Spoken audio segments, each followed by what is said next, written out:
로마서는 사도 바울의 선교 사역 후반기에 기록한 말씀이라 이 로마서 속에서는 사도 바울의 깊은 신앙 고백이 담겨져 있는 것이죠. 로마서는 16장으로 구성되어 있는데 특별히 8장이 로마서의 클라이맥스, 절정이라고 할 수가 있습니다. 저는 오늘 그 중에서도 이 28절을 중심으로 우리들의 삶에 진짜 모든 것이 합력하여 선을 이루고 있는지 우리 자신을 돌아보면서 우리의 삶에 적용하여 믿음을 바로 세울 수 있는 소중한 시간이 될 수 있기를 간절히 소망합니다. 오늘 바울이 우리가 알거니와로 오늘 28절에 시작하고 있잖아요. 아주 예전에 읽었던 글이 하나 떠오르더라고요. 여러분도 이미 들었을 수 있습니다. 한 소년이 바다 옆에서 모래밭에 큰 구덩이를 파고 바닷가에서 신발로 물을 퍼서 담기 시작했습니다. 철학 교수가 그 옆을 지나가다가 야 아이야, 어찌 바닷물을 그 작은 웅덩이에 다 퍼담아 넣을 수 있다고 생각하니? 그러니까 소년이 교수에게 당돌하게 선생님은 어떻게 저 큰 우주에 많은 것들을 선생님 작은 머릿속에 다 집어넣을 수 있다고 생각하십니까? 저보다도 선생님이 더 무모하지 않습니까? 이런 반문에 철학 교수가 한마디도 더 이상 답변을 못했다는 아주 예전 이야기가 떠올랐습니다. 여러분, 우리는 정말 무엇을 알고 있습니까? 또한 정말 우리가 알고자 하는 것이 무엇입니까? 다시 오늘 28절로 돌아와서 그러면 도대체 사도 바울은 무엇을 알거니라고 고백하고 있습니까? 그것은 바로 오늘 28절에 나와 있는 모든 것이 합력하여 선을 이룬 것만큼은 사도 바울이 자신 있게 자기의 체험을 통하여 알고 있다고 고백하고 있는 겁니다. 그러면 도대체 바울이 어떤 상황에서 모든 것이 협력하여 선을 이룬다는 것을 알고 있다고 고백하고 있을까요? 바울은 3차 선교행이 끝난 이후에 로마로 가서 복음을 전하고 로마가 중심이 되어서 땅끝까지 예수 그리스도를 선포하고 싶었습니다. 그런데 로마로 가는 길이 번번이 막히는 거예요. 그러다가 예루살렘을 방문했는데 예루살렘에 가자마자 세상에 죄수로 몰려가지고 죽을 뻔했어요. 그런데 그것이 한두 번이 아니고 예루살렘에 머무는 동안 바울을 죽이고자 하는 암살단이 40명이 결성되는 거예요. 그래서 그냥 이 우여곡절 속에서 겨우 생명을 부지하고 쇠사슬에 매인 채로 로마로 압송을 당하게 되었습니다. 그런데 또 로마로 압송을 당하다가 지중해에서 유라굴로 광풍, 태풍 같은 걸 만나서 배가 난파되었고 죽을 고비고비를 넘어서 멜리데라는 섬에 들어갔는데 또 거기서 불을 쬐다가 왜 그 많고 많은 사람들에게 독사가 또 그냥 사도 바울의 팔을 물어버리는 거예요. 그래서 많은 사람이 아유 저 사람 재수 온 붙었다. 어떻게 그냥 배가 난파돼서 겨우 건진받았는데 여기 섬에 올라가서 독사에 물려 죽냐면서 막 원주민들이랑 막 쑥덕거리고 있는 거예요. 그런데 멀쩡히 살아서 로마에 갈 수 있었습니다. 참 그래서 바울은 선교의 여정이 모두 죽음의 고비고비를 넘는 거였어요. 그런데 이런 죽음의 터널을 지나면서 사도 바울은 그래도 모든 것이 합력하여 선을 이룰 것이라는 이 사도 바울의 이 믿음 속에는 하나님을 향한 조금도 의심이 없는 절대적인 신뢰의 고백이 담겨져 있는 거예요. 어떻게 이룰 수 있을까? 근데 이것이 바로 믿음인 거예요. 그래서 우리들이 세상의 많은 것들을 알아야 되겠죠. 우리가 인생을 살아가는 일에 세상의 많은 지식들을 아는 거 육신의 유익을 줄 수 있습니다. 그러나 정말 우리들이 알아야 될 것은 예수님의 십자가의 사랑을 알아야지만이 우리의 영혼이 구원받고 살아날 수 있음을 믿으시기를 간절히 소망합니다.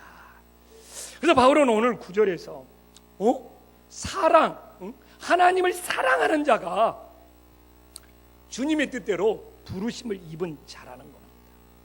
근데 우리가 잘 알잖아요. 헬라어는 사랑의 종류가 4가지가 나온다.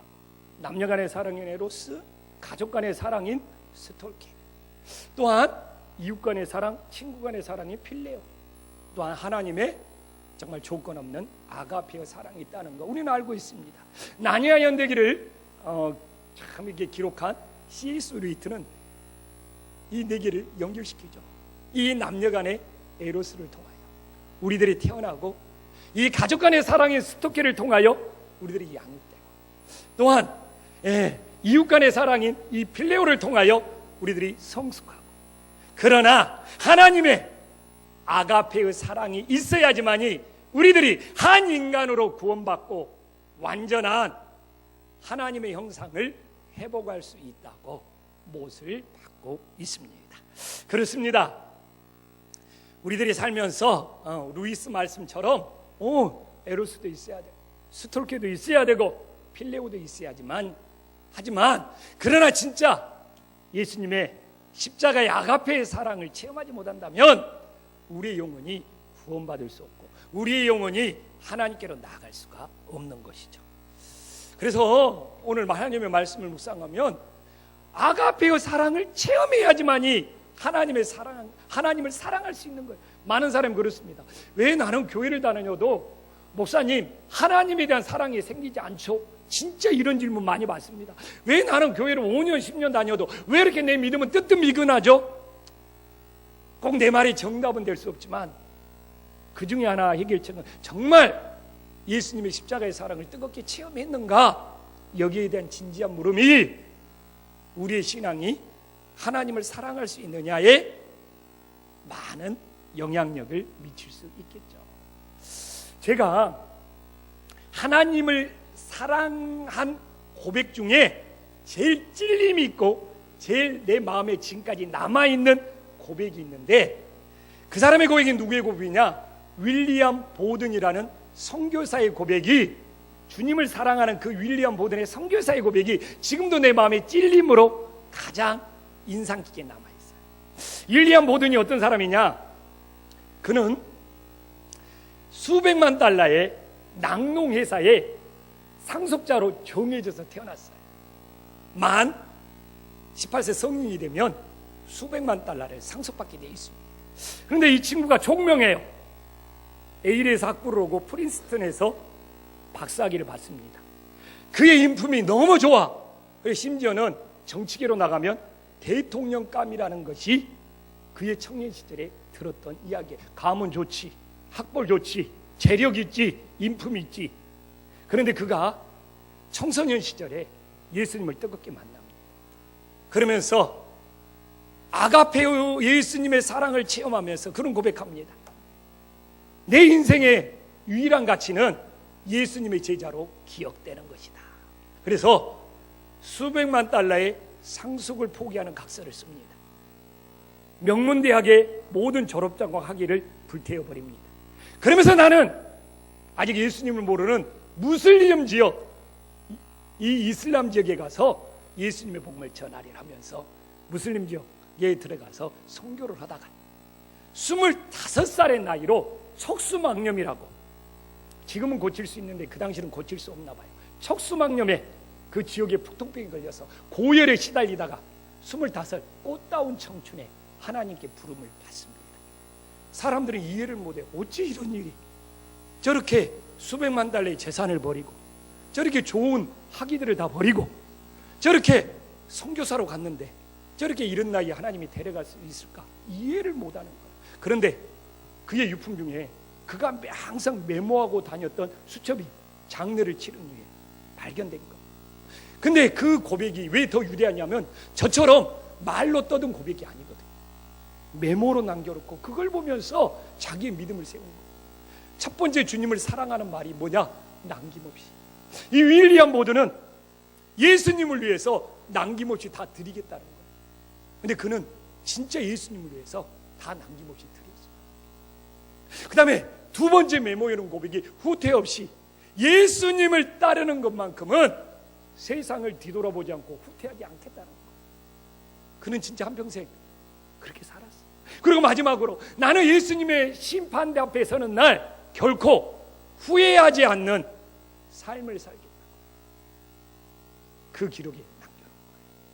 그리고 그 낡은 그 수첩의 마지막에 내 자신을 위해서는 항상 노우지만 예수님을 위해서는 항상 예수의 삶을 살겠다 메모해 놓은 거예요. 근데 이것이 그가 말로 떨어들었다는 것이 아니라 죽은 이후에 그의 메모장에서 발견되기 때문에 너무나 많은 사람의 심금을 울리고, 저는 지금까지 하나님을 사랑했던 고백 중에 이것만큼 위대한 고백을 듣지 못했습니다. 부끄러워요. 마음이 찔려요. 말하고 있으면서도 내 자신이 창피해요. 나는 무슨 남김없이 주님을 사랑하고 있습니까? 너무 나한테 남아있는 것들이 많고, 나는 무슨 후퇴 없이 주님을 사랑합니까? 성도들 눈치 보면서 비유 맞추면서 뒤로 물렀을 때가 어디 한두 번입니까? 그러나 나는 무슨 후회 없이 예수님을 믿고 있습니까? 아마 심판대 앞에 서면 후회할 것이 그냥 쏟아질 것 같아요. 매일매일 어떻게 보면 후회하는 삶. 그때 그 말하지 말았어야 되는데, 내가 그때 주님께 헌신했어야 되는데, 후회가 그냥 내 마음속에 쏟아져 내리고 있어요. 그러면서 내 즐거움, 내 유익을 위해서는 애쓰지만 주님을 위해서는 이 핑계 저 핑계 치면서 노후하는 내 이 위선적인 이정적인 모습이 윌리엄 보든 앞에 늘 부끄러웠습니다. 여러분, 정말 우리가 보던 선교사처럼 하나님의 사랑을 입었다면 정말 남김없이, 후퇴 없이, 후회 없이 하나님의 부르심을 입은 자로 정말 살아갈 수 있기를 주님의 이름으로 간절히 축원합니다. 근데 그래서 바울이 고백하는 이 합력하여라는 뜻은, 영어 성경을 보면 according to his purpose, 그의 목적에 따라서, 이게 뭐 사람들끼리 합력이라는 것이 아니고 모든 것이 하나님의 목적에 따라 선이 이루어진다는 겁니다. 하나님의 목적에 따라 선을 이루어가고 있는 거예요. 그래서 하나님의 목적을 따라 선을 이루는 건 뭡니까? 첫 번째는 우리 구원을 이루는 거예요. 우리 안에 많은 어떤 고난이나 어려움이 있는데 이것 때문에 내가 구원받고 하나님의 자녀가 되는 하나님의 목적에 따라 구원의 선을 이루어가고 있어요. 그런 간증 많지 않습니까? 내가 이런 어려움을 당했는데 오히려 예수님을 만나는 계기가, 이렇게 하나님은 우리의 모든 것들을 통하여 구원의 선을 이루어가고 있는 것이죠. 또 하나는 뭡니까? 예수님을 잘 믿고 있는데도 어려움이 닥쳐. 이건 뭡니까? 예수님을 닮아가는 성화의 목적을 이루고 있는 거예요. 우리들의 신앙이 나태하고 게으르기 때문에 하나님이 이게 성화를 통하여 우리의 신앙을 성숙시키기 위해서. 또 하나는 뭡니까? 하나님의 목적 따라 선을 이루는 것이, 이게 주님의 뜻을 이뤄서 하나님의 영광을 나타내기 위함이에요. 그래서 나는 초라하고 부끄러울지라도 하나님의 뜻이 이루어지고 영광이 나타나는 것이 하나님의 목적에 따라 선을 이루어가고 있는 거예요. 제가 신학대학원 시절에 우리 그 신학 동기들 친구들과 함께 태백에 있는 예수원 대천덕 신부님을 만나러 간 적이 있어요. 책을 읽고 너무 은혜를 받아서, 성공해라, 천주교가 아니고 기독교입니다. 근데 지금도 생생한 기억은 그때 내가 왼쪽 십자인대가 무릎이 끊어져 있었어요. 그래서 교통이 안 좋아서, 그 당시에는 교통이 안 좋아가지고 너무나 많은 거리를 걸어가는데 발이 막 물이 차오르고 막 통통 부은 거예요. 근데 동기들이 저에 대한 배려가 없어서 참 마음이 많이 아팠어요. 그리고 예수원 들어가면 작업을 해야 돼요. 근데 여름이라 풀베기 작업이 우리 조에 떨어졌어요. 그런데 그 십자인대 끊어진 데가 너무 부어올라서 아침에 제 시간에 일어날 수도 없고 걸어다니기도 힘들었는데, 오후 친구들이 나보고 여기 와서 게으름 안 피고 제 시간에 일어나서 풀 안 뺀다고 얼마나 구박하든지, 사실 저는 은근히 상처받고 돌아왔어요. 그냥 내려오면서도 내내 곤욕이었어요. 근데 내가 거기 가서 하나님 왜 나를 거기 보내셨을까? 이렇게 퉁퉁 부은 다리로 망신만 당하고 봉사도 못 오고, 그다고 막 내 다리 아프다고 막 핑계도 막. 근데 거기 간 덕분에 대천도 그 신부님의 아버님이 어떤 사람인 줄 알게 되었어요. 이 대천적 신부님의 아버님이 중국 선교사님이었더라고요. 토레이 선교사님이라고 중국 땅에서 열심히 선교했고, 이 대천적 신부도 중국 땅에서 아버님이 선교할 때 태어났더라고요. 근데 중국에 내전이 일어났잖아요. 짱제스와 목태통이 전쟁을 일으킬 때 이 토레이 신부님이 통역을 하게 되었어요.